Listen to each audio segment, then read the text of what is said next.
tayo noon, laro-laro lang, takbuhan maghapon. Pero bakit ganito, nadarama, nalilito ang damdamin ko. Gusto kita na makita palagi, nililibre kahit na malugi. Pero bakit ganito, bigla na lang nag-iba. Pagtingin ko sa'yo ay kakaiba. Dinadaan ko na lang sa sigaw lahat, na sa ganun di mo naman ito masalat. Baka kasi malaman mo na gusto kita at tuluyan mo na ngang layuan sinta. Mabuti pa siguro yung ganito, magtitiis na lang ako bilang kaibigan mo. At least yung ganito nakakausap ka. Pero kung may pagkakataon, liligawan ka.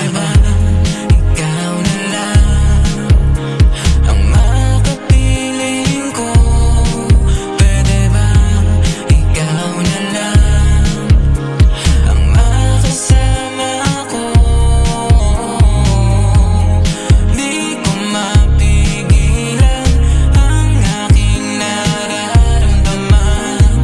Di ko maintindihan paano kita malapitan. Fourth year na tayo, parang alam ko na rin sasabihin sa'yo. Handa na rin ako na umamin sa iyo. Handa na rin ako, bahala na kung ano. Humakyat ako sa entablado, hinago ko yung mic para masabi sa'yo. Sa dami ng tao halos ako'y matulala. Sinabi ko mahal kita, lahat ay nagwala. Pagkatapos nun nilang araw kitang hindi nakita. Sabi ng mga kaibigan mo sa'kin wala ka. Sabi nga nung iba di ka daw nila makita. Pero kahit na ganun di na walang pag-asa. Isang mensahe mo nakita sa loob ng aking locker. Agad-agaran ko binasa ang laman nito. Napaiyak ako sa mensahe mo. Hanggang doon na lang pala ang katulad ko sa'yo.